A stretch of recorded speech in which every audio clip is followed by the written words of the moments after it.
8 మంది ఉంటాం. ఆ 8 మందిలో నేను ఒక్కడే మగపిల్లండి. ఇక నా బతుకు చూడండి. ఒక అమ్మాయి రోజుకు 20,000 పదాలు వాడుతుందంట. 20,000 మల్టిప్లైడ్ బై 7 కొట్టండి సార్, 1,40,000. నేనొక్కడే అలా కూడా బతుకున్నాను అని అంటే చూడండి, అర్థం చేసుకోండి ఈ పరిచర్యలో ఉన్న గొప్పతనం. సో విజయ్ కుమార్ గారు అలా అనేక లక్షల పదాలు రోజుకు వినాలని, పిల్లలతో చక్కగా బ్రతకాలని.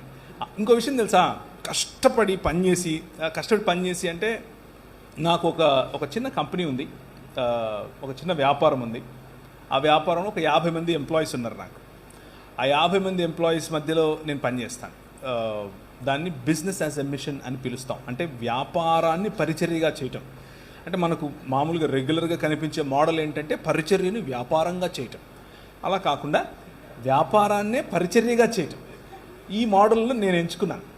ఆ ఎంచుకున్న మోడల్లో నేను పనిచేసే రోజు నేను నా భార్య కనీసం రోజుకు ఒక 14 నుంచి 16 గంటలు కష్టపడతాం. కానీ ఈ పిల్లలను, తర్వాత మేము నడిపే అంబులెన్సెస్, తర్వాత మేము కొంతమంది రోడ్డు మీద పడిపోయిన వాళ్ళని తీసుకొచ్చి వారి కట్లు కట్టడం వగేరా. కొంతమంది కలిసి, నేను ఒక్కడిని కాదు, టీమ్ మెంబర్స్, వారికి నేను సహాయకుడిగా ఉంటాను అప్పుడప్పుడు.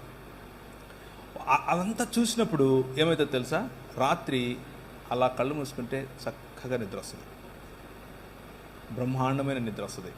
ఏ చీకు చింత ఉండదు. అబ్బా ఈరోజు బతికేమరా అనిపిస్తుంది.